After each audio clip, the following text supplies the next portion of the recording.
जय हिंद दोस्तों, कैसे आप सभी। आशा और उम्मीद करते होंगे आप लोग अच्छे होंगे। और आप देख रहे हैं स्टडी विथ मनोरंजन यूट्यूब चैनल। आप लोगों का दिल खोलकर स्वागत करते हैं आपके इस चैनल पर। आज जीएस ज्ञान बिंदु एकेडमी का हम लोग देखेंगे संपूर्ण आधुनिक भारत का इतिहास। और रावसन आनंद सर जो है द्रोगा फैक्ट्री के नाम से जाने जाने वाले टीचर हैं। और इस सीरीज में हम लोग देखेंगे 1696 क्वेश्चन, ठीक है ना। 1696 क्वेश्चनों का यह मिनी मॉडर्न हिस्ट्री का शॉर्ट नोट्स जो दिया गया है आपके आने वाले एग्जाम पॉइंट व्यू से बहुत ही महत्वपूर्ण है। आप तैयारी कर रहे हैं बिहार दरोगा, Bihar SI, Bihar police, BSSC, railway या इंडिया के कोई भी वनडे एग्जाम के लिए तैयारी कर रहे हैं, इसे डायरेक्ट क्वेश्चन आने की 100% संभावना बताया गया है। तो इस चैनल पर जब पहली बार जुड़े हुए हैं तो यार चैनल को सब्सक्राइब कर लें ताकि आप तक ये नोटिफिकेशन मिलता रहे। चलिए शुरू करते हैं। पहले क्वेश्चन के साथ देखते हैं। पहले क्वेश्चन पूछे गए हैं उत्तरकालीन मुगल जो सम्राट से पहला क्वेश्चन देखेंगे। उत्तरकालीन मुगल सम्राट, एक और बात ध्यान रखेंगे, topic by topic one liner question इसमें बताने का प्रयास किया गया है। बहुत ही इंटरेस्टेड वीडियो होने वाले हैं। तो चलिए शुरू करते हैं। उत्तराधिकारी युद्ध में गुरु गोविंद सिंह का साथ किसने दिया था? उत्तराधिकारी युद्ध में जो है किसने गुरु गोविंद सिंह का साथ दिया था? तो बहादुर शाह ने आपको उत्तराधिकार के युद्ध में आपको गुरु गोविंद सिंह को साथ दिया था। अवध राज के संस्थापक कौन थे? तो अवध राज के संस्थापक सदादत खान के द्वारा ही अवध राज के संस्थापक थे। नेक्स्ट क्वेश्चन, हैदराबाद के संस्थापक चिंगलिज खान या निजामुल मुल्क आसफ जहाँ के नाम से जाना जाता है। चिंगलिज खान जो थे आपको हैदराबाद के संस्थापक थे। नेक्स्ट क्वेश्चन, रुहेलखंड के संस्थापक कौन थे? रुहेलखंड के संस्थापक बीर दाऊद और अली मोहम्मद खान जो थे रुहेलखंड के संस्थापक थे। तो रुहेलखंड के संस्थापक पूछेगा तो बीर दाऊद और अली मोहम्मद खान आपको रुहेलखंड के संस्थापक थे। अगले क्वेश्चन की बात करते हैं। अगले क्वेश्चन, बंगाल राज्य के संस्थापक कौन थे? तो मुर्शिद कुली खान जो थे बंगाल राज्य के संस्थापक थे। कर्नाटक राज्य के संस्थापक कौन? कर्नाटक राज्य के संस्थापक सदातुल्ला खान। कर्नाटक राज्य के संस्थापक सदातुल्ला खान। भरतपुर राज्य के संस्थापक चूड़ामण और बदम सिंह। भरतपुर राज्य के संस्थापक चूड़ामण और बदम सिंह थे। मुगल सम्राट शाह मोहम्मद शाह और सदात खान की किस उपाधि से उपाधि दिए थे? आपको मुगल सम्राट शाह मोहम्मद शाह जो थे सदात खान को किस उपाधि से? तब बुरहाने मुल्क के उपाधि के इनको सम्मानित किए थे। बुरहाने मुल्क के उपाधि को सम्मानित किए थे। सदात खान का वास्तविक नाम क्या था? मीर मोहम्मद अमीन। मीर मोहम्मद अमीन इनका वास्तविक नाम था। और इनको बुरहाने मुल्क के उपाधि से किसने सम्मानित किया था? तब मोहम्मद शाह ने सम्मानित किया हुआ था। बहादुर शाह का पूर्व नाम क्या था? बहादुर शाह का पूर्व का नाम जो है मुअज्जम था। मुअज्जम किसका पूर्व नाम है? तो बहादुर शाह का पुराना नाम मन के पूर्व का नाम है आपको मुअज्जम है बताया गया है। अगला क्वेश्चन की बात करते हैं कि मोहम्मद शाह को किस उपनाम से पुकारा जाता है? तो मोहम्मद शाह को साहेब बेखबर के नाम से जानते हैं। साहेब बेखबर के नाम से किसको बोला गया है? तो ध्यान रखेंगे साहेब बेखबर बहादुर शाह को बोलते हैं। बहादुर शाह जिसका बचपन का नाम या पुराना नाम मुअज्जम था। साहेब बेखबर अपने शासन में डैश के अपनी की बेस्या के हस्तक्षेप करने के लिए आदेश दे दिया था। तो सदादार खान है ना, जहादार शाह ने अपने शासनकाल में किस बेस्या के हस्तक्षेप करने का आदेश दे दिया था? तो लाल कुमारी बेस्या के साथ ये आदेश दे दिया था। मुगल कालीन इतिहास में शासन निर्माता के रूप में किसको जाना जाता है? तो आपको किंग मेकर के नाम से किसको बोलते हैं? तो मुगल काल में जो है किंग मेकर के नाम से किसको बोला गया है? तो सैयद बंधु हुसैन और अली खान और अबादुल्ला खान, अली खान और सैयद बंधु हुसैन जो थे, जिसके किंग मेकर के नाम से जाना जाता है। अगले क्वेश्चन की बात करते हैं, लंपट मूर्ख किसको बोलते हैं? तो लंपट मूर्ख के नाम से किसको बोला गया? लंपट मूर्ख। जहांदार शाह को लंपट मूर्ख बोला गया है। मुगल वंश का जो घृतकायर किसको बोला गया है? तो फर्रुखसियर को घृतकायर बोलते हैं। घृतकायर के नाम से किसको बोलते हैं? तो आपको फर्रुखसियर को बोलते हैं। लाल बादशाह, रंगीला बादशाह बोलते हैं। रंगीला बादशाह के नाम से किसको बोलते हैं? तो मोहम्मद शाह को रंगीला बादशाह के नाम से जानते हैं। रंगीला बादशाह किसको बोलते हैं? तो मोहम्मद शाह को बोलते हैं, मोहम्मद शाह। तुरानी सैनिक हैदरा बेग ने अपना सैयद बंधु हुसैन अली खान की हत्या कब किया था? तो आपको 9 अक्टूबर 1720 में किए हुए थे। तुरानी सैनिक हैदर बेग ने कब सैयद बंधु और हुसैन अली खान का हत्या को 9 अक्टूबर 1720 में किया हुआ था। अगले क्वेश्चन की बात करते हैं, किसके शासनकाल में जो है हैदराबाद के चिंकलीज खान ने डैश की उपाधि धारण की और कब वह स्वतंत्र राज्य की स्थापना किया था? तो आपको उपाधि का धारण आपको किया हुआ था कब? 1725 में। और मोहम्मद शाह है ना, ध्यान रखें, मोहम्मद शाह। अगले क्वेश्चन की बात करते हैं, हैदराबाद की स्थापना किस देशवासियों ने किया है? तो तुरानियों ने किया है। हैदराबाद की स्थापना किस देश के वासियों ने किया है? तुरानियों के द्वारा किया गया है। अवध की भी स्थापना आपको ईरानियों के द्वारा, अवध की जो स्थापना पूछेगा अवध है ना। देखिए ऐसे याद कर दिए, तो आ में ओ आता है, तो आ में ई भी आता है ना, तो ईरानी हो गया। हैदराबाद तो ये तुरानी याद रखेंगे, हैदराबाद तुरानी। अगले क्वेश्चन की बात करते हैं, ईरानियों के सम्राट नादिर शाह ने दिल्ली पर कब आक्रमण किया था? ईरानियों के जो सम्राट जो थे, सरदार जो थे, नादिर शाह दिल्ली पर आक्रमण आपको 1739 ईस्वी में नादिर शाह ने आपको दिल्ली पर आक्रमण किया था। जब नादिर शाह ने दिल्ली पर आक्रमण किया था तब वहाँ का शासक कौन था? तो मोहम्मद शाह जो था वहाँ का शासक था। दिल्ली का शासक कौन था? जब नादिर शाह 1739 ईस्वी में आक्रमण किया था तो मोहम्मद शाह वहाँ के शासक था। ईरान का नेपोलियन किसको बोला गया? तो ईरान के नेपोलियन नादिर शाह को बोलते हैं। ईरान का नेपोलियन किसको बोला गया है? नादिर शाह को बोला गया है। तख्ते ताऊ और कोहिनूर हीरा जो है लेकर किसने फारस को वापस लौटा दिया? तब से यह किसका बन गया? तो ये आपको नादिर शाह को बन गया, ठीक है ना। नादिर शाह को शाहजहाँ को दे दिया। नादिर शाह किसको दे दिया? तो आपको शाहजहाँ को दे दिया। अगले क्वेश्चन की बात करते हैं, तख्ते ताऊ पर बैठने वाला अंतिम मुगल सम्राट कौन था? तो ये आपको अंतिम मुगल शासक पूछेगा तो ये मोहम्मद शाह जो था, मोहम्मद शाह ये तख्ते ताऊ पर बैठने वाला अंतिम मुगल सम्राट था। शाह आलम द्वितीय के शासनकाल में डैश ईस्वी में अंग्रेजों ने दिल्ली पर कब्जा किया था। कब कब्जा किया था? तो आपको 1803 ईस्वी में शाह आलम द्वितीय के शासनकाल में अंग्रेजों ने दिल्ली पर कब्जा किया था। कब दिल्ली पर कब्जा अंग्रेजों ने कब कर लिया था? 1803 में किया था। किसके समय में? शाह आलम द्वितीय के समय में। पानीपत के तृतीय युद्ध कब? तो आपको 1761 में तो पानीपत का तृतीय युद्ध हुआ था। किसके बीच हुआ था? अहमद शाह आब्दिल और मराठा के बीच में हुआ था। अहमद शाह आब्दिल और मराठा के बीच में पानीपत के तृतीय युद्ध हुआ था 1761 में।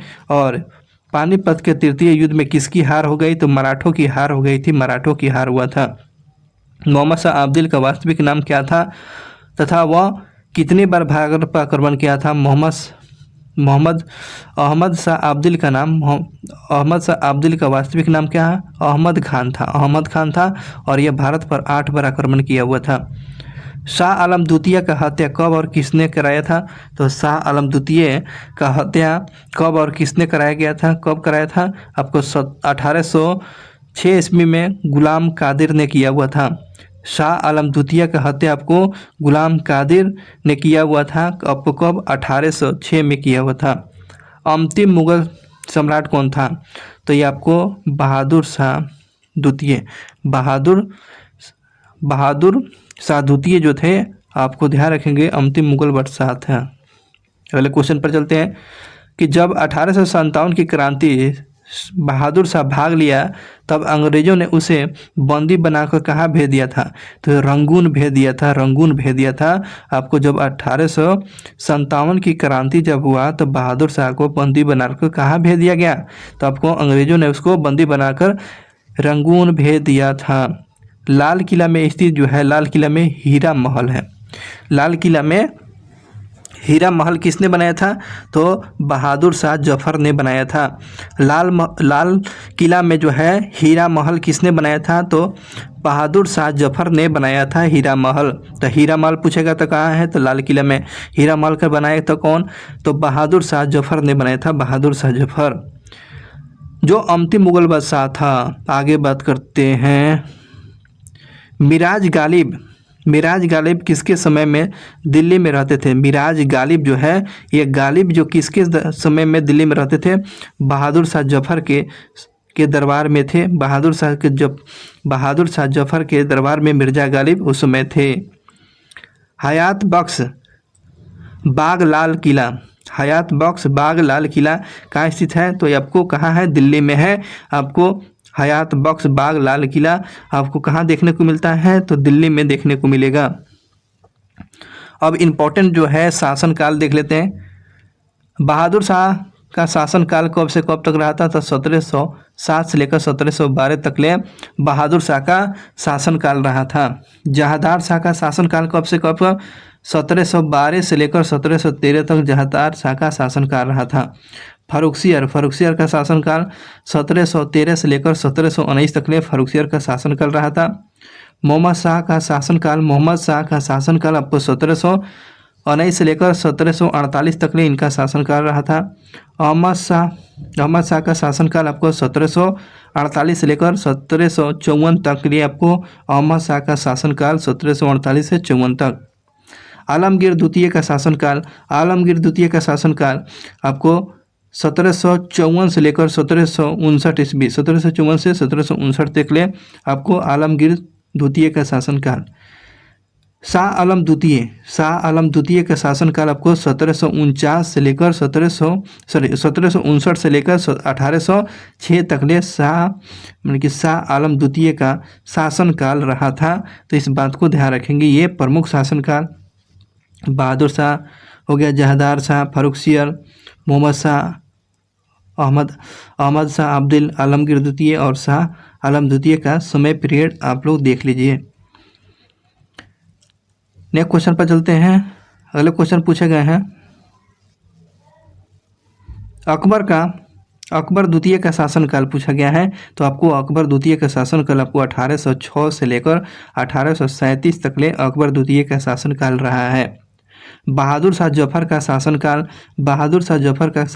आपको 1837 से लेकर 1857 तक ले बहादुर शाह जफर का शासनकाल रहा है, ध्यान रखेंगे। अब ये तो आपको उत्तर मुगल कालीन की सारी चीज़ इंपॉर्टेंट क्वेश्चन था, तो यहाँ तक कंप्लीट हुआ। अब बातें करेंगे अगले टॉपिक के साथ। अगले टॉपिक जो होंगे इसमें भारत में यूरोपीय कंपनी का जो व्यापारिक आगमन हो जाता है, तो ये भारत में यूरोपीय व्यापारिक कंपनी का आगमन ये टॉपिक होगा। भारत में यूरोपीय के कंपनी का आगमन हुआ था। तो चलिए सबसे पहले देखते हैं वास्को डी गामा भारत कब आया था। तो आपको ध्यान रखें 17 मई 1448 ईस्वी को आया था। तो किस कट पर? तो ये काली कट के बंदरगाह पर आया था, ये गुजरात में पड़ता है। तो वास्को डी गामा आपको तो याद रखिएगा, डेट सहित है, छोटा डेट सहित 17 मई 1498 ईस्वी में आया था कालीकट के बंदरगाह पर। उसके पथ प्रदर्शक कौन थे? तो एक गुजराती जो थे पथ प्रदर्शक मतलब कि गाइडर कौन थे? तो अब्दुल मजीद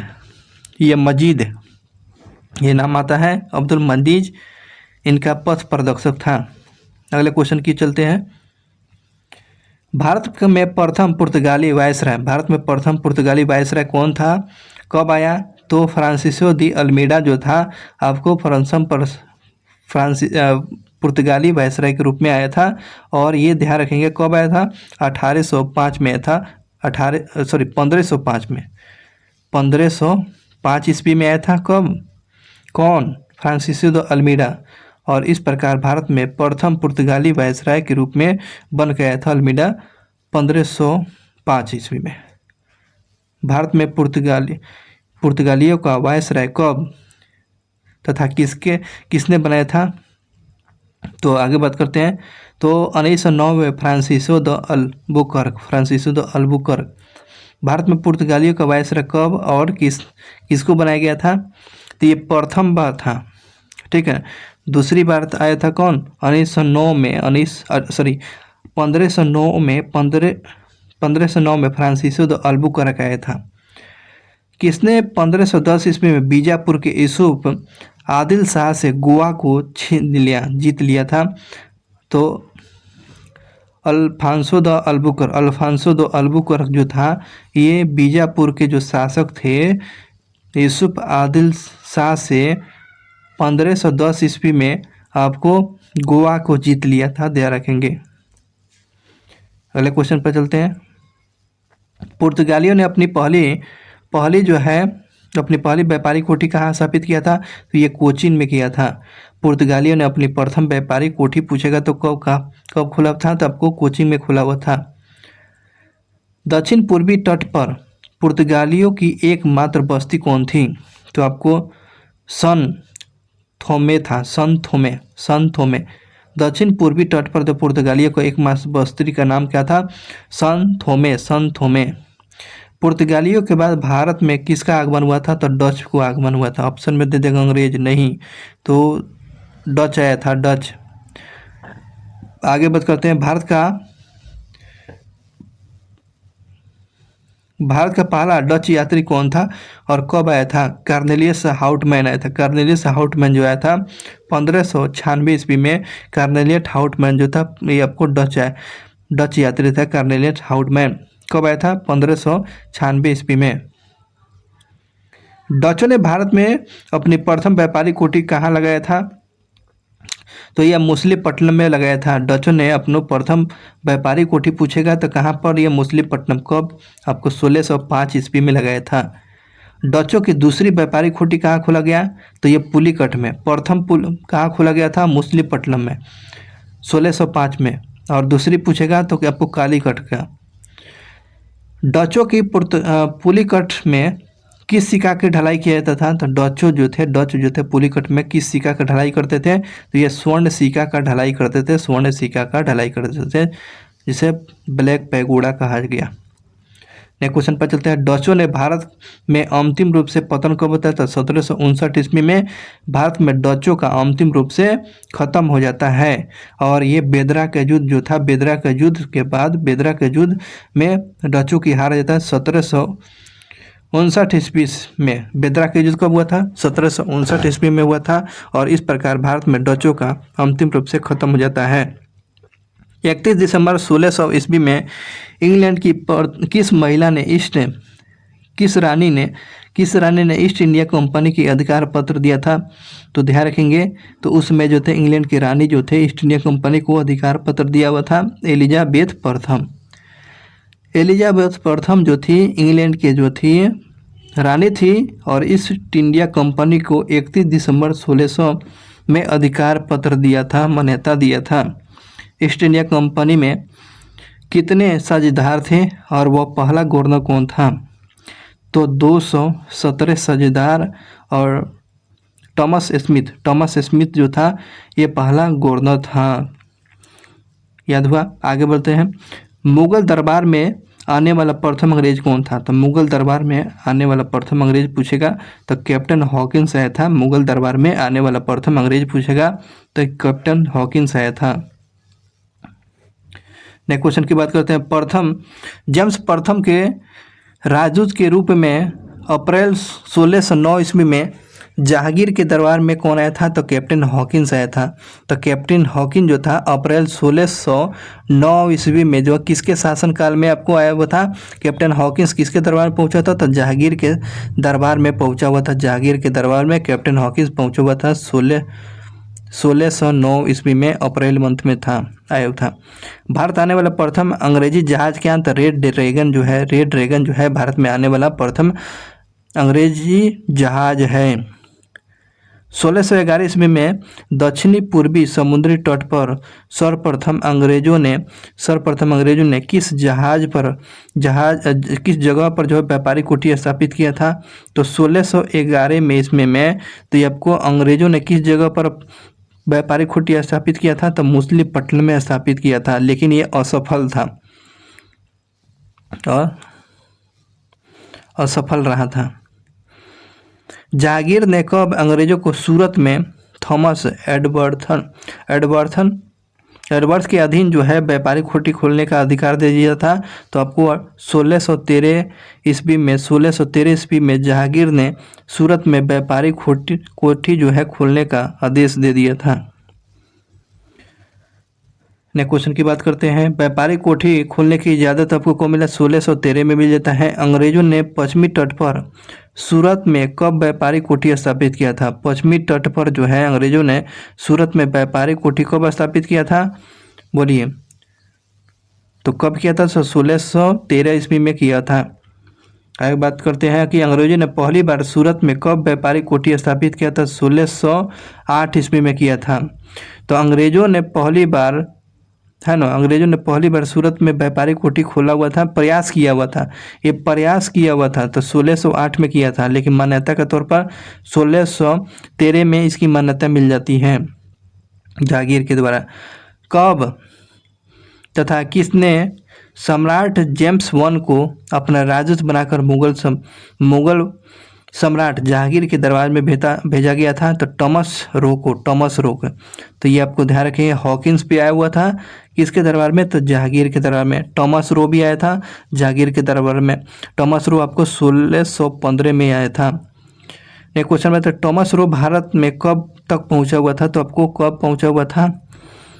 तो फरवरी 1619 ईस्वी में। टॉमस रो भारत से कब तक रहा था?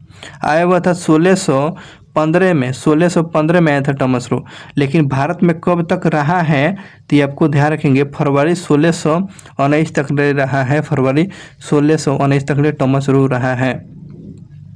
गोलकुंडा के सुल्तान ने अंग्रेजों को एक सुनहरा फरमान कब दिया था? तो गोलकुंडा के जो सुल्तान जो थे अंग्रेजों को कब सुनहरा, जिसे गोल्डन ऑफर बोलते हैं, तो आपको 1632 ईस्वी में गोलकुंडा के शासक ने सुल्तान ने अंग्रेजों को एक सुनहरा फरमान दिया था 1632 में। फ्रांसीसी डे ने चंद्रगिरी के राजा से मद्रास पट्टा पर कब ले लिया? फ्रांसीसी डे ने चंद्रगिरी के राजा से मद्रास पट्टा पर ले लिया कब? आपको 1639 ईस्वी में फ्रांसीसी डे ने चंद्रगिरी के राजा से आपको मद्रास पट्टा पर ले लिया 1639 ईस्वी में। फोर्ट सेंट जॉर्ज कोठी कहाँ स्थित है? फोर्ट सेंट जॉर्ज कोठी कहाँ है? तो आपको मद्रास में याद रखेंगे। फोर्ट सेंट जॉर्ज कोठी आपको कहाँ है? तो ये मद्रास में देखिएगा। कैथरीन ऑफ ब्रेंजा कहाँ की रानी थी? ये कैथरीन ऑफ ब्रेंजा ये पुर्तगाल की रानी थी। कैथरीन ऑफ ब्रेंजा कहाँ की रानी थी? तो पुर्तगाल की। चार्ल्स द्वितीय कहाँ का राजा था? तो ये ब्रिटेन का था। चार्ल्स द्वितीय कहाँ का राजा था? तो ये आपको ब्रिटेन का राजा था। चार्ल्स द्वितीय का विवाह जो है किसके साथ हुआ था? तो 1661 ईस्वी में कैथरीन ऑफ ब्रेंजा से शादी हुआ था। चार्ल्स द्वितीय जो ब्रिटेन के राजा थे, ब्रिटेन के था, तो ये यहाँ उसके कौन था? पुर्तगाल के कैथरीन ऑफ ब्रेंजा से शादी हुआ। और चार्ल्स द्वितीय का दहेज के रूप में बम्बई प्रांत मिला हुआ था। चार्ल्स द्वितीय का दहेज के रूप में बम्बई प्रांत मिला था, पुर्तगालियों को मिल गया था। पुर्तगालियों ने दिया था। किसने दिया था? अंग्रेजों को, ये अंग्रेज था, ठीक है ना। और बम्बई प्रांत मिल गया था, पुर्तगाली ने दे दिया था अंग्रेजों को। आगे बढ़ते हैं। चार्ल्स द्वितीय ने बम्बई को कितने पाउंड के वार्षिक किराए पर ईस्ट इंडिया कंपनी को दे दिया? तो आपको 10 पाउंड, है ना। 1668 ईस्वी में चार्ल्स द्वितीय ने बम्बई को कितने वार्षिक पाउंड पर जो है ईस्ट इंडिया कंपनी को दे दिया? तो 10 पाउंड पर दे दिएगा। 1668 की बात था। अगले क्वेश्चन पर चलते हैं। 1687 ईस्वी में अंग्रेजों ने पश्चिमी तट पर मुख्यालय सूरत से हटाकर कहाँ बनाया था? तो बम्बई में। 1687 ईस्वी में अंग्रेजों ने पश्चिमी तट का मुख्यालय सूरत से हटाकर कहाँ लाया था? तो ये आपको बम्बई लाया था। सूरत से मुख्यालय आपको कब हटाया था? 1687 में हटाया था और बम्बई लाया हुआ था। आगे क्वेश्चन की बात करते हैं। बम्बई शहर का स्थापना कब और किसने किया था? तो 1669 से 1677 ईस्वी में गेराल्ड ओंगियार ने किया था। बम्बई शहर का जो है संस्थापक कौन है? तो बम्बई शहर के जो संस्थापक गेराल्ड ओंगियार जो है 1669 से लेकर 1677 में ये बम्बई शहर का स्थापित किया गया था गेराल्ड ओंगियार के द्वारा। बंगाल का शासक कौन था? तो शाह सूजा था। बंगाल का शासक पूछेगा तो क्या बताएंगे? शाह सूजा बताइएगा, शाह सूजा। सर्वप्रथम किसने 1651 ईस्वी में अंग्रेजों को व्यापारिक छूट की देने की अनुमति दे दिया और इस अनुमति को क्या कहा जाता है? 1651 की बात है, अंग्रेजों को व्यापारिक छूट मिल जाता है, लेकिन इस अनुमति को क्या कहा गया? तो आपको शाह सूजा या निशान कहा गया। तो शाह सूजा या निशान पूछेगा, निशान। तो निशान पूछेगा तो बता देंगे ना, अंग्रेजों को छूट में दी गई अनुमति को निशान कहते हैं या शाह सूजा बोलते हैं, शाह सूजा। तो याद रखेंगे ये समय की कब की बात है? तो 1651 की बात है। पहले क्वेश्चन की बात चलते हैं। अंग्रेजी ईस्ट इंडिया कंपनी ने 3 गांव सूतातानी, कालीकट और गोविंदपुर की जमींदार डैश रुपये में कब प्राप्त कर लेता है? तो ये 1200 रुपया में, कितने रुपये में? 1200 रुपया में कब बात करता है? इसको ले लेता है आपको 1698 ईस्वी में। 1698 ईस्वी में 1200 रुपया में आपको 3 गांव सूतातानी, कालीकट और गोविंदपुर को जमींदार से इस क्षेत्र को, इस गांव को ले लेते हैं 1200 रुपया में। 1698 की बात था। अंग्रेज खरीद लिया। फोर्ट विलियम ने प्रथम प्रेसिडेंटी कौन था? फोर्ट विलियम के प्रथम प्रेसिडेंटी चार्ल्स आयर थे, चार्ल्स आयर। फोर्ट विलियम के प्रथम प्रेसिडेंटी कौन थे? तो चार्ल्स आयर। कोलकाता नगर का नींव किसने रखा? तो कोलकाता नगर किसने बसाया है? तो जॉर्ज चॉर्नोक बसाया है। कोलकाता नगर के वास्तुकार पूछेगा तो क्या बताएंगे? जॉर्ज चॉर्नोक है। जॉर्ज चॉर्नोक जो है कोलकाता का। भारत में फ्रांसीसियों की प्रथम कोठी डैश के द्वारा डैश शहर में वर्ष 1668 ईस्वी में स्थापित किया गया। फ्रैंको कैरो के द्वारा, फ्रैंको कैरो के द्वारा सूरत में किया गया। कहाँ क्या? सूरत में, है ना। कब किया गया? 1668 में, ठीक है ना। फ्रैंक कैरो सूरत में किया गया था। अगले क्वेश्चन की बात करते हैं कि 1674 में, 1674 ईस्वी में फ्रांसीसी कंपनी का डायरेक्टर कौन था?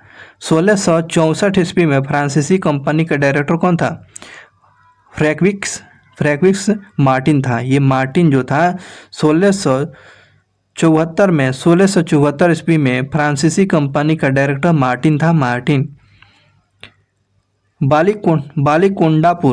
बालीकोंडापुर जो के सूबेदार कौन था? तो शेर अली लोदी। बालीकोंडापुर के सूबेदार पूछेगा तो शेर खान लोदी था, शेर खान लोदी। शेर खान लोदी ने पुडुचेरी नामक एक गांव किसे प्राप्त किया था? तो ये मार्टिन से प्राप्त किया था, फ्रैंक्विस मार्टिन से ये आपको पुडुचेरी को प्राप्त किया था। नेक्स्ट क्वेश्चन की बात करते हैं। अगला क्वेश्चन पूछे गए हैं, प्रथम कर्नाटक युद्ध कब लड़ा गया था? तो अब प्रथम कर्नाटक युद्ध आपको 1746 से लेकर 1748 तक। 1746 से 48 में कौन सा युद्ध लड़ा गया था? तो कर्नाटक का प्रथम युद्ध लड़ा गया था। कर्नाटक का प्रथम युद्ध पूछेगा तो क्या बताएंगे? तो ये 1746 से 48 में आपको प्रथम कर्नाटक युद्ध लड़ा गया था। 1746 से 48 प्रथम कर्नाटक युद्ध डैश के डैश के उत्तराधिकार युद्ध से प्रभावित था। ऑस्ट्रिया के उत्तराधिकार से प्रभावित था। जो प्रथम कर्नाटक युद्ध 1746 से 48 तक लड़ा गया था, जो ऑस्ट्रिया के उत्तराधिकार से संबंधित था। ऑस्ट्रिया का उत्तराधिकार युद्ध कब तथा किस संधि के तहत समाप्त कर लिया गया? आपको 1748 ईस्वी में एक संधि होता है, एक्स-ला शापेल के संधि के द्वारा आपको ध्यान रखेंगे प्रथम कर्नाटक युद्ध की समाप्ति हो जाती है। किस संधि के द्वारा? एक्स-ला शापेल के संधि कब होता है? आपको 1748 में हो जाता है।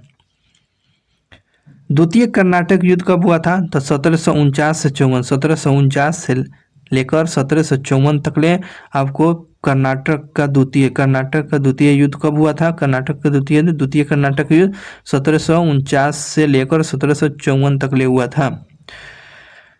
इसमें क्या हुआ था? कर्नाटक के द्वितीय युद्ध में फ्रांसीसी गवर्नर की हार हुई थी, तो डुप्ले की हार हुई थी। कर्नाटक के द्वितीय युद्ध में किस फ्रांसीसी गवर्नर की हार हुई थी? तो डुप्ले की हार हुई थी। डुप्ले की हार हुआ था।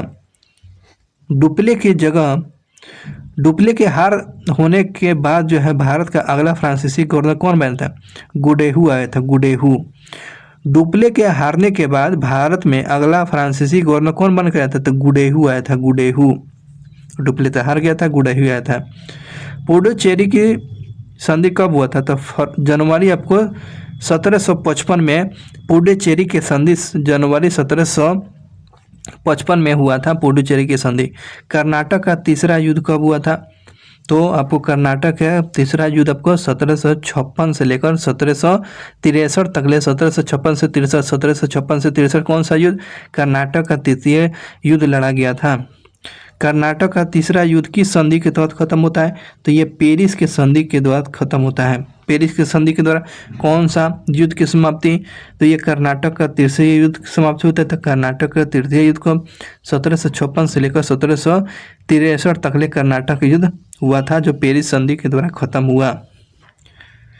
अगले क्वेश्चन की बात करते हैं। 1760 ईस्वी में अंग्रेजों ने डैश के नेतृत्व में वांडीवास की लड़ाई में फ्रांसीसियों की पूरी तरह से पराजित किया था।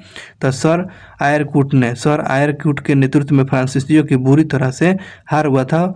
वांडीवास का युद्ध पूछेगा तो आपको 1760 में हुआ था। अंग्रेजों ने पांडिचेरी से फ्रांसीसियों से कब छीन लिया गया? तो अंग्रेजों ने पांडिचेरी को फ्रांसीसियों से कब छीन लिया था?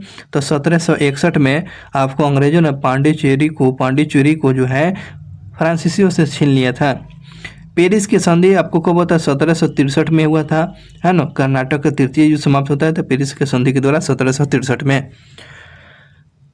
पुर्तगाली ईस्ट इंडिया कंपनी का स्थापना कब हुआ? तो पुर्तगाली पूछ रहा है, पुर्तगाली ईस्ट इंडिया कंपनी है ना, न कि ईस्ट इंडिया कंपनी। ये पुर्तगाली ईस्ट इंडिया कंपनी है। तो ये आपको 1498 में पुर्तगाली ईस्ट इंडिया कंपनी 1498 में, ठीक है ना, 1498 में। और अंग्रेज ईस्ट इंडिया कंपनी कब हुआ था? तो अंग्रेज ईस्ट इंडिया कंपनी आपको 1600 में।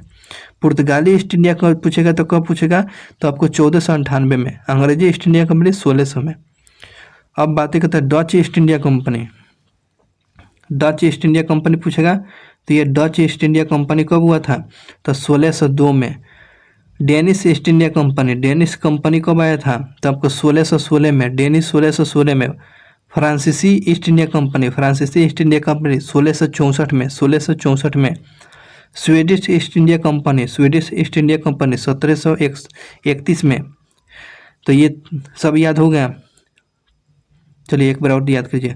पुर्तगाली पूछेगा तो 1498 में। अंग्रेजी ईस्ट इंडिया कंपनी आपको 1600 में। डच ईस्ट इंडिया कंपनी 1602 में। डेनिश ईस्ट इंडिया कंपनी 1616 में। डेनिश पूछेगा 1616 में। फ्रांसीसी पूछेगा तो आपको 1664 बताइएगा। स्वीडिश पूछेगा तो आपको 1731 बताइएगा। चलिए कंपनी का पूरा स्थापना खत्म हुआ। पुर्तगालियों ने आपको 1503 में अपना प्रथम फैक्ट्री कहाँ स्थापित किया था? तो ये कोचीन में स्थापित किया था। पुर्तगालियों ने आपको 1503 ईस्वी में अपना प्रथम फैक्ट्री कहाँ स्थापित किया था? तो कोचीन में किया था, कोचीन में। अगले क्वेश्चन की बात करते हैं। डच डच मुसलीपट्टनम में कब फैक्ट्री स्थापित किया था प्रथम? तो आपको ध्यान रखें, डचों ने मुसलीपट्टनम में प्रथम फैक्ट्री स्थापित किया था। कब किया था? तो यह 1605 ईस्वी में किया था। 1605 ईस्वी में डचों ने मुसलीपट्टनम में प्रथम फैक्ट्री लगाया हुआ था, 1605 ईस्वी में। अंग्रेजों ने 1611 ईस्वी में प्रथम फैक्ट्री कहाँ स्थापित किया था? तो मुसलीपट्टनम में। अंग्रेजों ने 1611 में आपको प्रथम फैक्ट्री स्थापित किया था अंग्रेजों ने मुसलीपट्टनम में। डेनिस ने 1620 ईस्वी में प्रथम फैक्ट्री कहाँ स्थापित किया था? तो डेनिस पूछेगा तो डेनिस ने आपको प्रथम फैक्ट्री लगाया था 1620 ईस्वी में ट्रेम्बकोर में लगाया था। तो डेनिस आपको 1620 ईस्वी में कहाँ स्थापित किया था? तो ट्रेम्बकोर में लगाया था। फ्रांसीसियों ने 1698 ईस्वी में प्रथम फैक्ट्री ये कहाँ स्थापित किया था? तो फ्रांसीसियों ने 1668 ईस्वी में 1668 ईस्वी में फ्रांसीसियों ने स्थापित किया था कहाँ? तो सूरत में स्थापित किया था प्रथम फैक्ट्री। तो ये फैक्ट्री की स्थापना तो क्या डच मुसलीपट्टनम में प्रथम फैक्ट्री 1605 में, अंग्रेजों 1611 में प्रथम फैक्ट्री कहाँ? मुसलीपट्टनम में। डेनिस 1620 में ट्रेम्बकोर में। फ्रांसीसी पूछेगा 1668 ईस्वी में सूरत में। चलिए ये बात याद रखेंगे। अब बात करते हैं बंगाल पर अंग्रेजों का अधिकार हो जाता है। बंगाल पर अंग्रेजों का अधिकार पर बात करते हैं ये टॉपिक के साथ। मुगल साम्राज्य के अंतर्गत में आने वाले प्रांतों में डैश सर्वाधिक संपन्न कौन राज्य था? तो इसमें पूछने वाली बात है। तो ये बंगाल जो था सबसे संपन्न राज्य जो था, ये संपन्न राज्य में कौन था राज्य? तो ये बंगाल था। मुर्शिद कुली खान कैसा शासक था? तो ये मुर्शिद कुली एक स्वतंत्र शासक था। मुर्शिद कुली का कैसा शासक था? यह स्वतंत्र शासक था। मुर्शिद कुली खान ने अपने राजधानी ढाका से कहाँ स्थानांतरित किया था? तो मुर्शिदाबाद में। मुर्शिद कुली खान जो है अपनी राजधानी ढाका से कहाँ ले गया था? मुर्शिदाबाद में ले गया था, मुर्शिदाबाद में। अगले क्वेश्चन की बात करते हैं। किसने इजेदारी प्रथा शुरू किया था? किसने इजेदारी प्रथा शुरू किया था? तो मुर्शिद कुली खान जो था इजेदारी प्रथा शुरू किया हुआ था। इजेदारी प्रथा पूछेगा तो क्या बताएंगे? तो मुर्शिद कुली खान ने इजेदारी प्रथा शुरू किया था। कृषकों को तकाबी ऋण प्रदान किया था। तो मुर्शिद कुली खान ने। तो क्वेश्चन पूछेगा तकाबी ऋण किसने प्रदान किया था किसानों को? तो मुर्शिद कुली खान ने। इजेदारी प्रथा पूछेगा, इजेदारी और तकाबी ऋण पूछेगा तो ये मुर्शिद कुली खान, दोनों क्वेश्चन याद रखेंगे। हो गया। आगे बात करते हैं। मुर्शिद कुली खान का उत्तराधिकारी कौन था? सुजाउद्दीन था। मुर्शिद कुली खान का उत्तराधिकारी पूछेगा तो क्या था? सुजाउद्दीन था। गिरिया का युद्ध पूछता है, ये पूछा गया क्वेश्चन है। तो ये आपको 1740 ईस्वी में गिरिया का युद्ध है। गिरिया के युद्ध पूछेगा तो 1740 में। गिरिया के युद्ध आपको 1740 में। बिहार के सर सूबेदार अलीवर्दी खान कहाँ के नवाब था? अलीवर्दी खान कहाँ का नवाब था? तो ये आपको ध्यान रखेंगे, बंगाल के नवाब बने थे, बंगाल का नवाब बना हुआ था। Next question. किसके शासनकाल में बंगाल को भारत का स्वर्ग कहा गया? तो अलीवर्दी खां के समय के शासनकाल को बंगाल का स्वर्ग बोला गया है। तो अलीवर्दी खान के समय को बंगाल को स्वर्ग बोला गया था, तो ध्यान रखेंगे। अलीवर्दी खान का उत्तराधिकारी कौन था?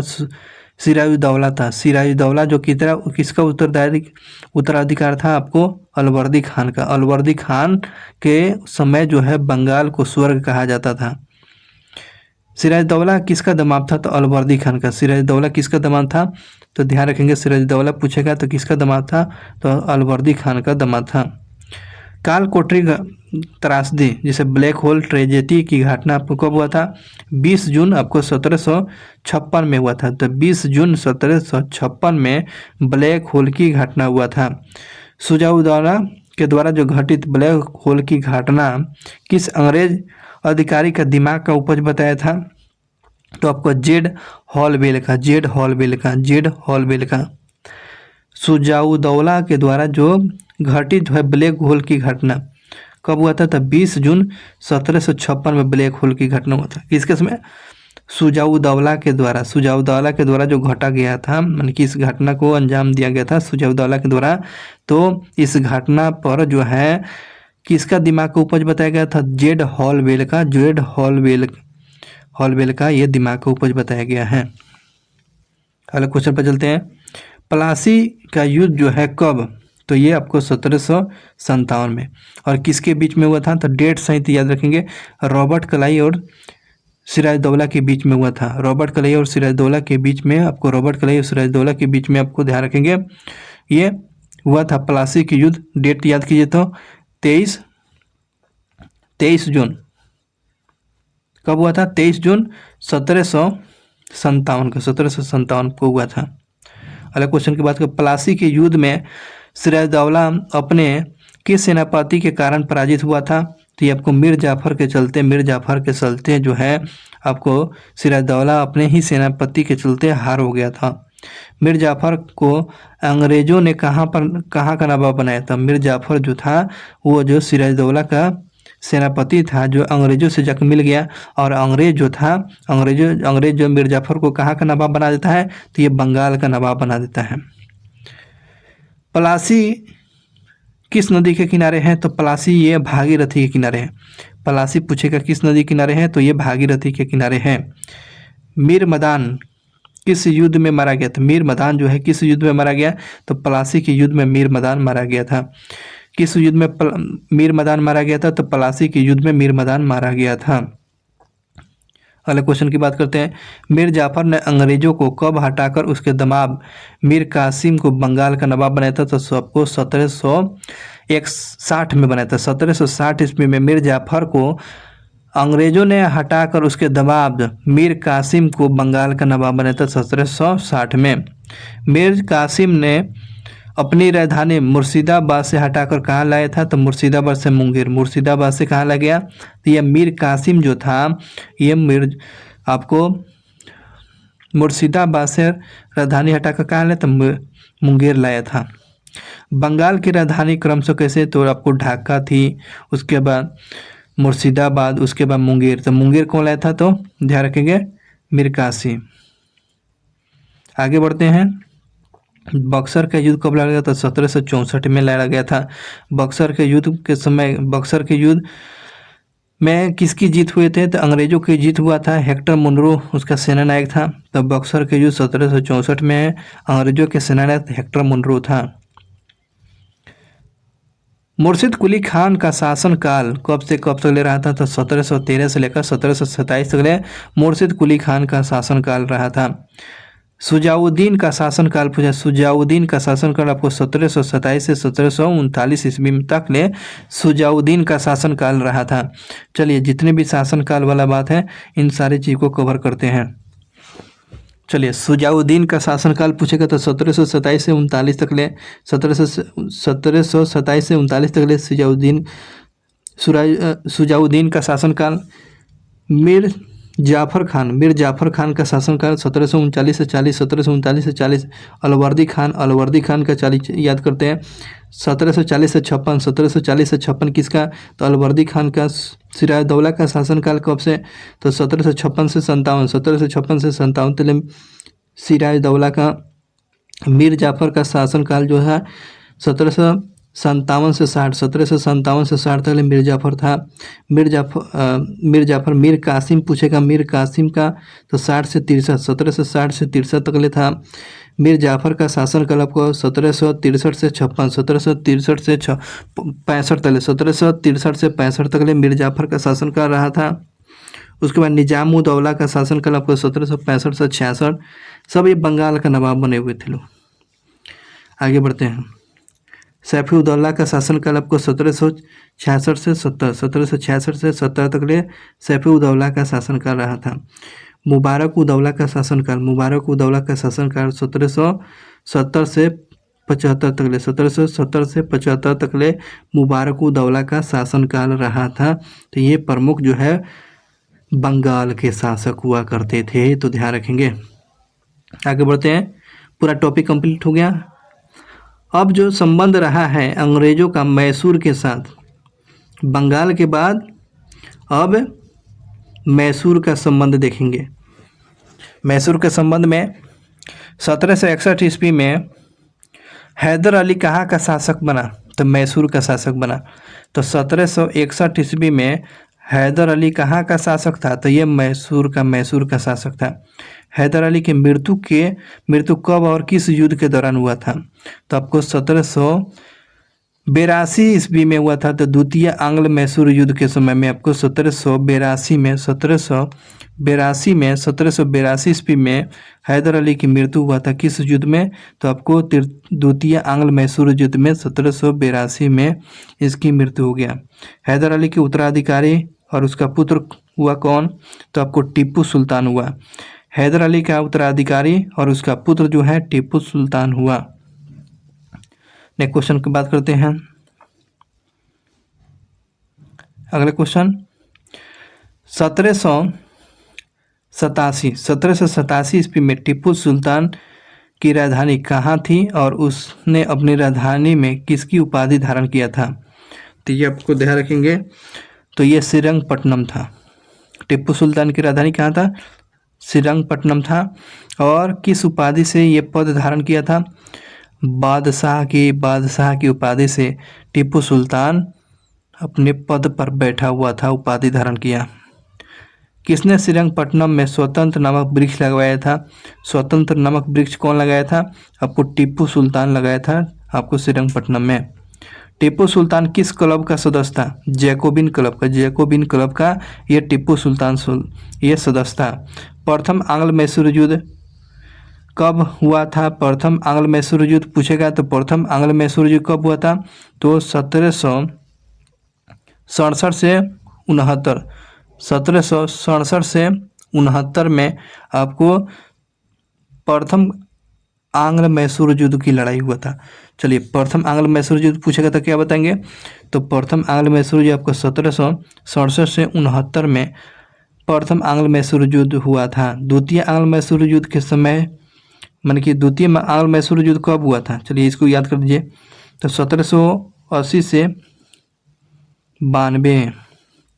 1780 से लेकर 1792 में ये आपको द्वितीय आंग्ल मैसूर युद्ध हुआ था। उसमें कौन था गवर्नर?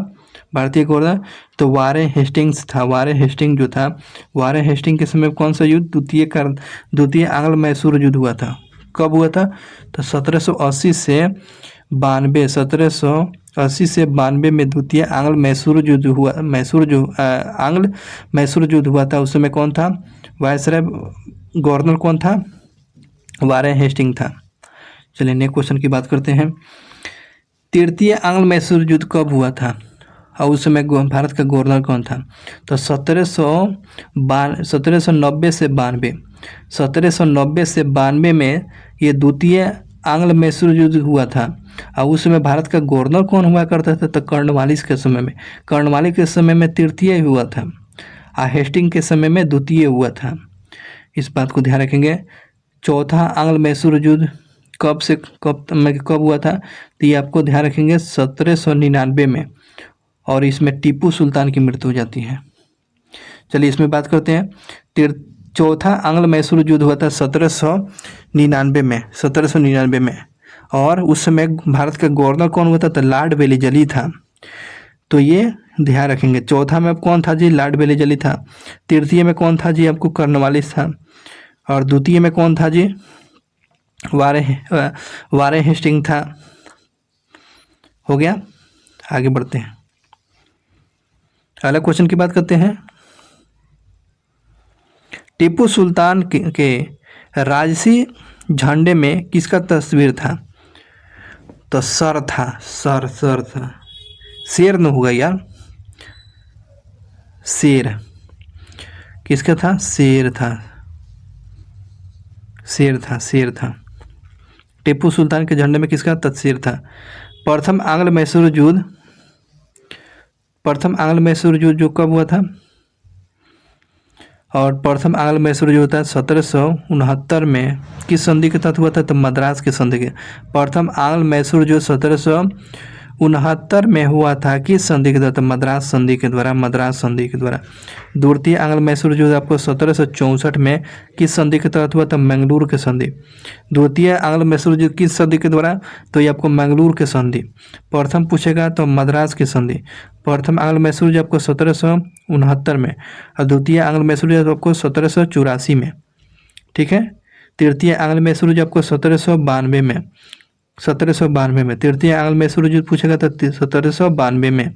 कौन सी संधि? आपको श्रीरंगपट्टनम की संधि।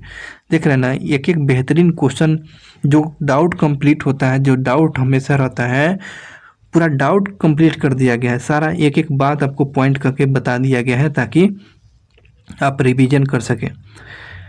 अब बातें करेंगे सिख और अंग्रेजी के बारे में। ठीक है ना, सिख और अंग्रेज के बारे में देखते हैं। सिख संप्रदाय के संस्थापक का श्रेय किसको जाता है? तो सिख धर्म के संस्थापक के गुरु नानक जी को जानते हैं। गुरु नानक जी को यह श्रेय जाता है, उन्हीं के द्वारा सिख संप्रदाय स्थापित किया गया था।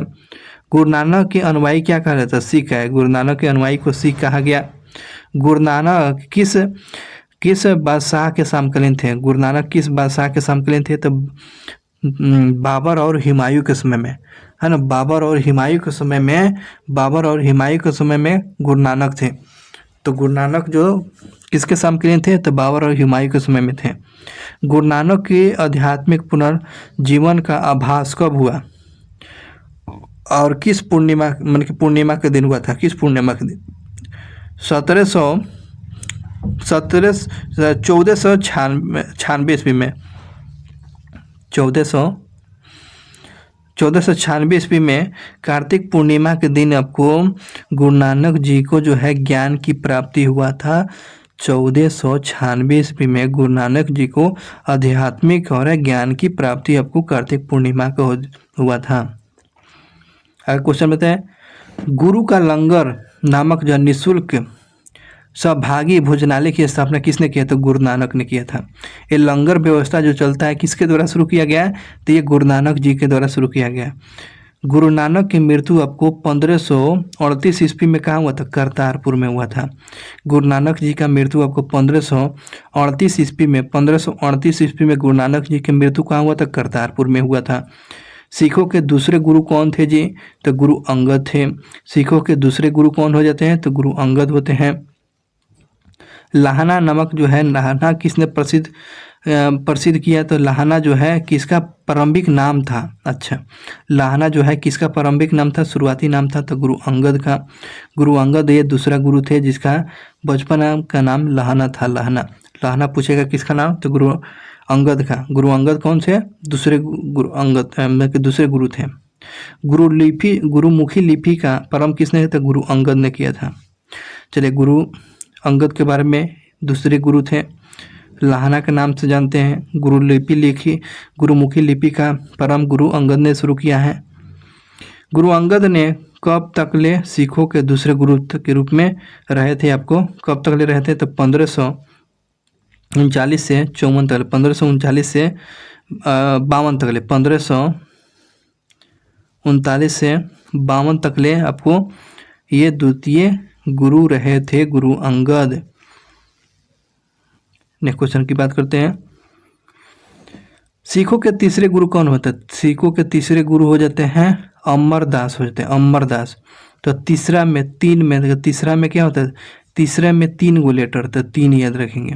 अमर हो जाते हैं 3, है ना। अमर हो जाएंगे तो गुरु रामदास हो जाएंगे। तृतीय गुरु पूछेगा कि गुरु अमरदास हो जाएंगे। कब तक ले पद पर?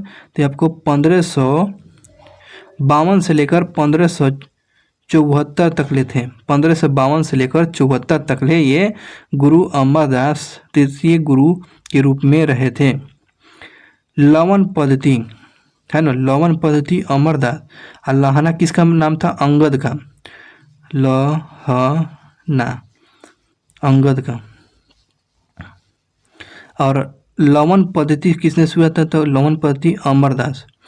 लवन पद्धति पूछेगा तो ये आपको अमरदास थे। गुरु अमरदास और गोविंदवाल वाला जाकर किसने भेंट किया था? तो अकबर ने किया था। तो क्वेश्चन पूछा गया अकबर से अकबर जो है किस गुरु से मुलाकात किए हुए थे? गोविंदवाल में जाकर भेंट किया था, तो गुरु अमरदास से भेंट किए हुए थे। अकबर जो थे आपको सिखों के तीसरे गुरु अमरदास से अकबर जो है गोविंदवाल जाकर वहाँ से उनका मुलाकात किया था, ध्यान रखेंगे। बीबी भानी किसकी पुत्री थी? तो अमरदास की। बीबी भानी किसकी पुत्री थी? तो ये बीबी भानी आपको गुरु अमरदास की ये पुत्री थी बीबी भानी। अमरदास ने कितना गद्दी बैठाया? तो आपको 22 गद्दिया का निर्माण किया था। तो 22 गद्दिया का निर्माण किसने किया था? गुरु अमरदास ने किया था। अगले क्वेश्चन की बात करें, सिखों के चौथे गुरु कौन होते हैं? तो ये कब से कब तक ले रहे थे? तो सिखों के तो रामदास होते हैं। अमर के बाद राम हो जाते हैं। अमर के बाद क्या होता है? राम क्या है? अमर है। राम पूछेगा तो ये आपको ध्यान रखेंगे। रामदास आपको कब तक ले थे? 1574 से 81 तक ले। 1574 से 81 तक ले ये सिखों के चौथे गुरु रामदास थे। रामदास की पत्नी का क्या नाम था? बीबी भानी था, है ना। बीबी भानी किसकी पत्नी थी? तो आपको अमरदास के। तो रामदास की पत्नी का नाम बीबी भानी था। अकबर ने बीबी भानी को कितने बीघा दान किया था? अकबर ने बीबी भानी को कितना भूमि दान किया था? 500 बीघा जमीन दिया था। 500 बीघा। अकबर ने बीबी भानी को कितना बीघा जमीन दिया था? तो 500 बीघा जमीन दिया था। 500 बीघा।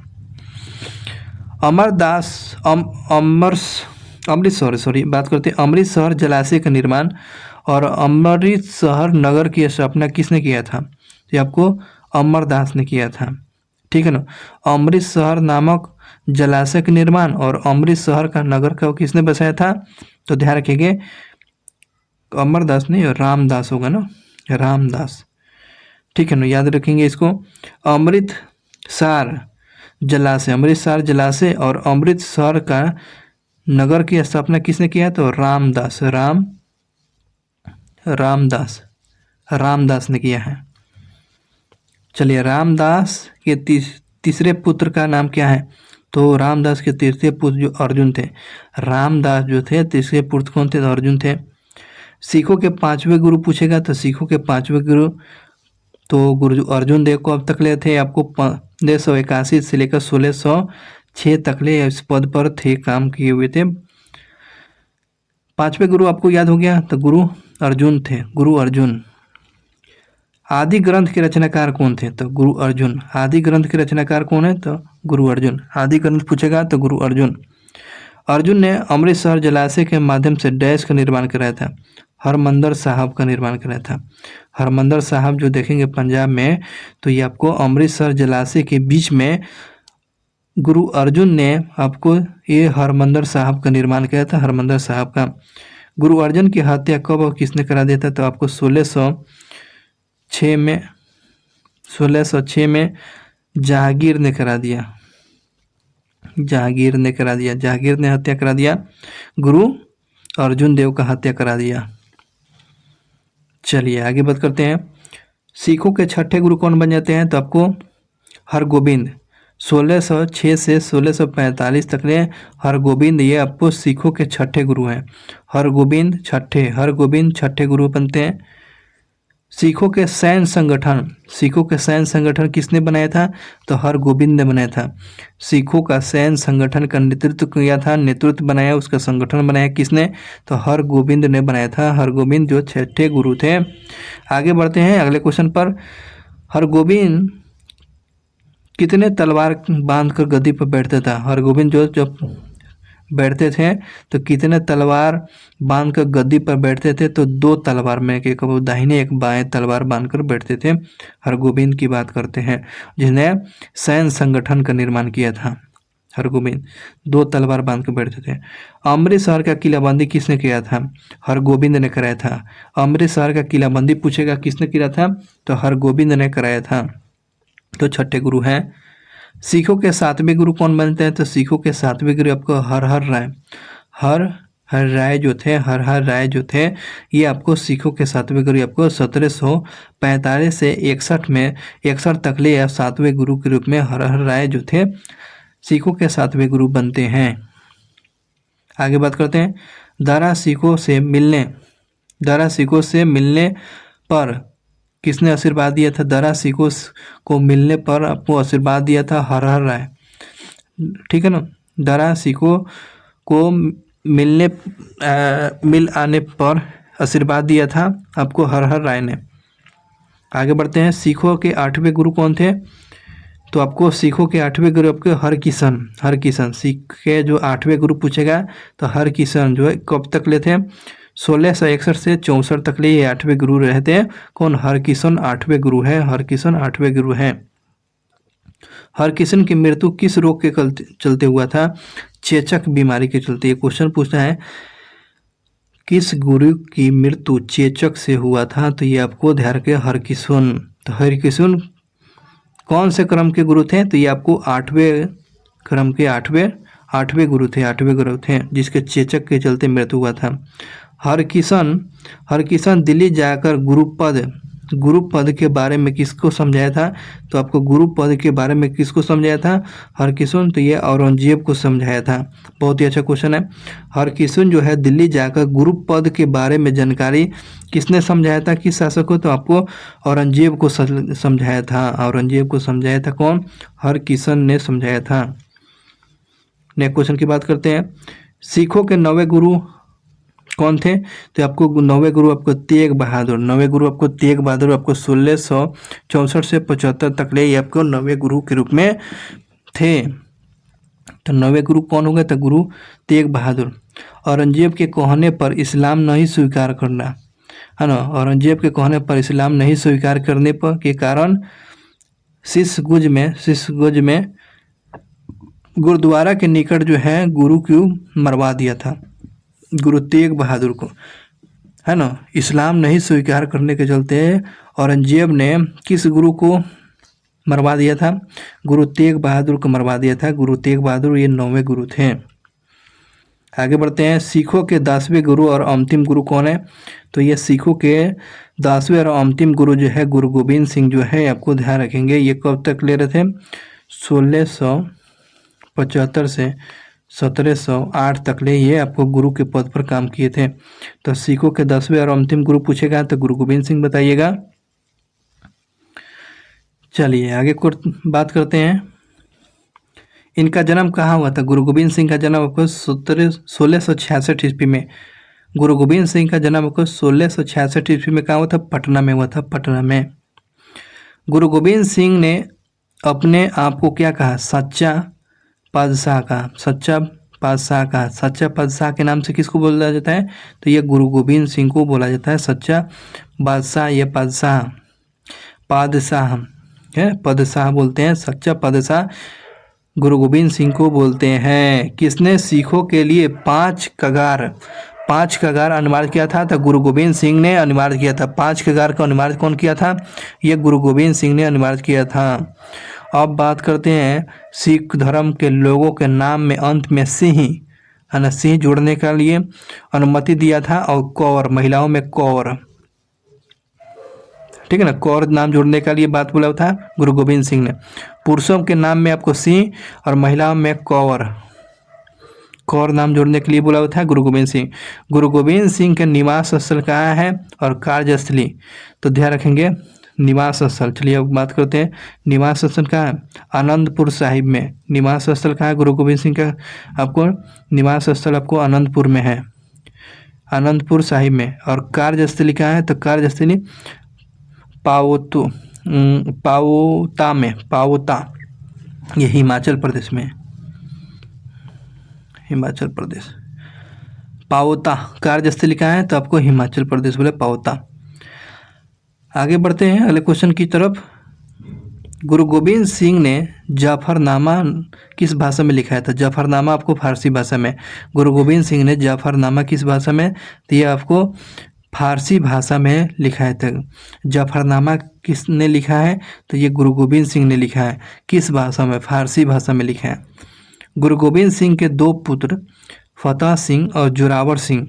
कौन थे? गुरु गोविंद सिंह के दो पुत्र जो थे फतेह सिंह और जोरावर सिंह। सरहिंद के मुगल फौजदार वजीर खान ने उनके दोनों पुत्र को दीवार में चुनवा दिया था गुरु गोविंद सिंह को। ये जो आपको फतेह सिंह और जोरावर सिंह को जो है सरहिंद के युद्ध में जो है फौजदार जो था वजीर खान जो था, इन दोनों पुत्रों को फतेह सिंह और जोरावर सिंह के दीवार में जिंदा चुनवा दिया गया था, इनके दोनों पुत्र को। खालसा पंथ की स्थापना कब किया गया? तो आपको 1699 में। खालसा पंथ की स्थापना किसने किया था? गुरु गोविंद सिंह ने किया था।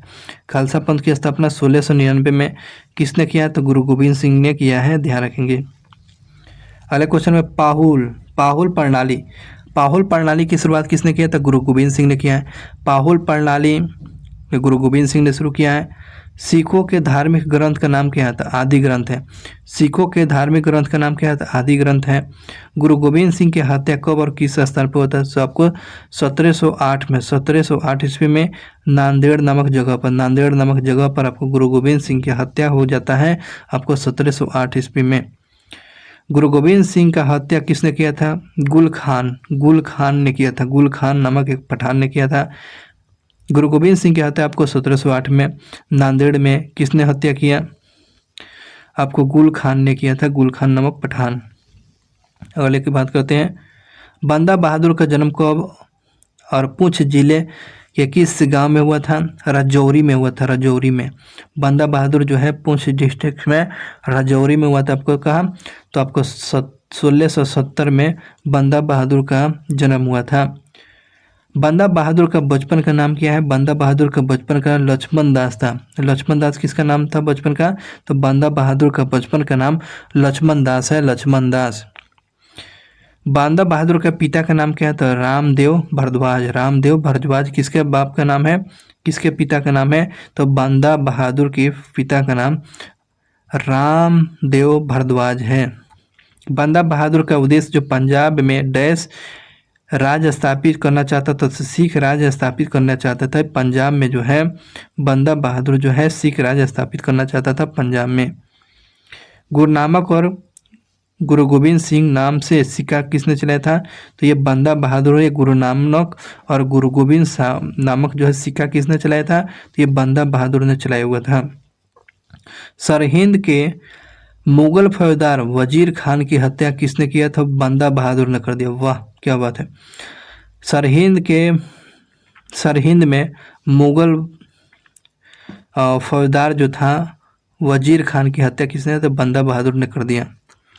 बंदा सिंह का हत्या कब और किसने कर दिया? फारुखसियर ने कर दिया। ये लूट मार और हत्या का ये तो सिलसिला तो चलता ही रहता था। 1716 में बंदा बहादुर की हत्या हो जाता है, फारुखसियर के द्वारा कर दिया गया। बंदा बहादुर की हत्या कहाँ हुई थी? आपको गुरदासपुर नामक जगह पर होता है। गुरदासपुर जगह जो है बंदा बहादुर की हत्या हुआ था। शाहदरा केस नाम से विख्यात कर शाहदरा केस जो है किस नाम से विख्यात है? कत्लगढ़ी के नाम से जानता है। शाहदरा केस जो है किस नाम से विख्यात है? तो कत्लगढ़ी के नाम से विख्यात है। अगला क्वेश्चन है, कब कर्पूर सिंह की पहल से सिख टुकड़ियों का दल खालसा का विलय कर दिया गया? कर्पूर सिंह की पहल से सिख टुकड़ियों का दल खालसा में विलय कर दिया गया। आपको 1748 ईस्वी में 1748 में दल खालसा को किसके नेतृत्व में रखा गया? जस्सा सिंह अहलवालिया के नेतृत्व में दल खालसा का नेतृत्व कौन कर रहे थे? तो अहलवालिया, जस्सा सिंह अहलवालिया। दल खालसा का नेतृत्व जस्सा सिंह अहलवालिया कर रहे थे। दल खालसा को कितने दल में विभाजित किया गया था और उसके क्या कहा गया? तो 12 दल में और उसको 12 दल को क्या बोला? मिसल बोला गया, मिसल। 12 दल को क्या कहा गया? मिसल कहा गया। 12 दल को क्या कहा? मिसल कहा गया। चलिए नेक्स्ट क्वेश्चन की बात करते हैं। अगला क्वेश्चन है, मिसल किस भाषा का शब्द है? ये अरबी भाषा का है। मिसल किस भाषा का शब्द है? तो ये अरबी भाषा का है। मिसल का अर्थ क्या है? सम्मान। मिसल का अर्थ क्या है? सम्मान। रणजीत सिंह का बचपन जन्म कब हुआ था? कहाँ हुआ था जन्म? रणजीत सिंह का जन्म और कहाँ हुआ था? गुजवाला में, गुजवाड़ा में हुआ, गुजवाला में हुआ था, गुजरावाला में हुआ था आपको। कब? 1780 में रणजीत सिंह का जन्म गुजरावाला में हुआ था, 1780 में। सुकत चक्रीय मिसल का मुखिया कौन था? सुकत चक्रीय मिसल के मुखिया पूछेगा, महासिंह था। सुकत चकिया का मुखिया कौन था? तो महासिंह। रणजीत सिंह लाहौर का शासक कब बना? रणजीत सिंह लाहौर का शासक बना कब? आपको ध्यान रखिएगा 1798 से 1799 में। 1798 और 99 में, 1798-99 आपको रणजीत सिंह लाहौर का शासक बना हुआ था। आगे बात करते हैं, अमृतसर की संधि कब और किन किन तिथियों के बीच में होता था? 25 अप्रैल 1809 में हुआ था। चार्ल्स मेडकॉफ और रणजीत सिंह के बीच में था। अमृतसर की संधि कब होता? 25 अप्रैल आपको 1809 में हुआ था। 1809 में अमृतसर की संधि किसके बीच में? चार्ल्स मेडकॉफ और रणजीत सिंह के बीच में हुआ था अमृतसर की संधि। इस बात के 25 अप्रैल आपको 1809 में याद रखेंगे, चार्ल्स मेडकॉफ और रणजीत सिंह के बीच में हुआ था। रणजीत सिंह का राज कितने सूबे में बटा हुआ था? तो आपको 4 सूबे में बटा हुआ था। और वे कौन कौन थे? तो ये आपको 4 सूबे में कौन कौन बचा हुआ था? पेशावर बटा हुआ था, कश्मीर बटा हुआ था, मुल्तान और लाहौर। रणजीत सिंह के 4 सूबे में बटा हुआ था कौन? पेशावर, कश्मीर, मुल्तान और लाहौर बटा हुआ था। आगे बात करते हैं, रणजीत सिंह का विदेश मंत्री क्या था? तो विदेश मंत्री और वित्त मंत्री का नाम पूछा गया है। तो विदेश मंत्री है फकीर अजमुद्दीन जा था ये विदेश मंत्री। और वित्त मंत्री कौन था? दीनानाथ। वित्त मंत्री कौन था? दीनानाथ है आपको वित्त मंत्री था, ध्यान रखेंगे। दीनानाथ वित्त मंत्री और फकीर अजीमुद्दीन था आपको विदेश मंत्री। रणजीत सिंह की मृत्यु आपको 7 जून आपको 1839 ईस्वी में 39 में हो जाता है मृत्यु उनकी। रणजीत सिंह की मृत्यु 7 जून को। अब बात करते हैं प्रथम आंग्ल सिख युद्ध कब हुआ था? प्रथम आंग्ल सिख युद्ध कब हुआ था? तो आपको ध्यान रखेंगे 1545 से 46 में, 1545 और 46 में प्रथम आंग्ल सिख युद्ध कब हुआ था? प्रथम आंग्ल सिख युद्ध कब लड़ा गया था? 1545 और 46 में लड़ा गया था। द्वितीय आंग्ल सिख युद्ध की शुरुआत होता 1559 ईस्वी में। 1559 ईस्वी में कौन सा? तो द्वितीय सिख युद्ध हुआ था। अंग्रेज और सिखों के बीच में लाहौर की संधि हुआ था। लाहौर की संधि कब होता? तो 9 मार्च आपको 1846 ईस्वी को, 9 मार्च 1846 ईस्वी को लाहौर की संधि हुआ था। लाहौर की संधि आपको 9 मार्च 1846 को लाहौर की संधि हुआ था अंग्रेज और सिखों के बीच में। अंग्रेज और सिखों के बीच में भोरेवाल की संधि कब हुआ था? 22 दिसंबर 1846 को। 22 दिसंबर 1846 को कौन संधि? भोरेवाल के संधि हुआ था। भोरेवाल के संधि पूछेगा तो आपको 28 दिसंबर 1846 बता दीजिएगा। द्वितीय आंग्ल सिख युद्ध के दौरान पहली लड़ाई किन किन के बीच में हुआ था? शेर सिंह और कमांडर गॉफ के बीच में हुआ था। चलिए इसको याद करते हैं। द्वितीय आंग्ल सिख युद्ध के दौरान जो है पहली लड़ाई किसके बीच में था? शेर सिंह और कमांडर गॉफ के बीच में हुआ था। द्वितीय आंग्ल सिख युद्ध दूसरी लड़ाई किस नदी के किनारे हुआ था? किसके नेतृत्व में?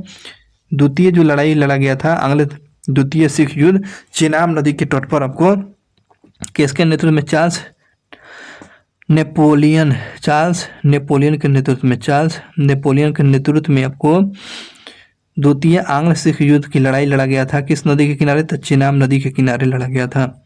द्वितीय आंग्ल सिख युद्ध दूसरी लड़ाई कब लड़ा गया था? 21 फरवरी आपको 1839 ईस्वी को।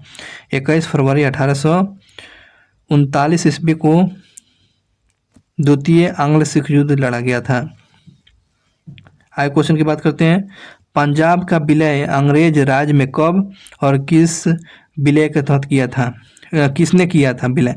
तो डलहौजी ने तो विलय किया ही था। पंजाब राज्य का विलय कब हुआ? तो 29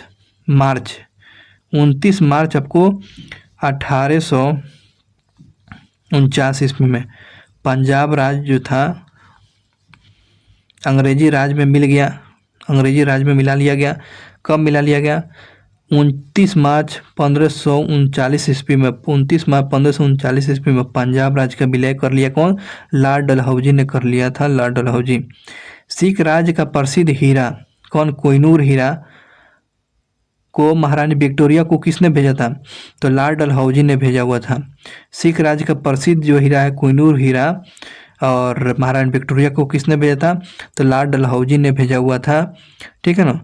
और इस प्रकार आज का ये मॉडर्न हिस्ट्री का इम्पोर्टेंट क्वेश्चन जो है आपके दरोगा या बिहार पुलिस या यूपी पुलिस, यूपीएसआई या बीएसएससी, इनके लिए बहुत ही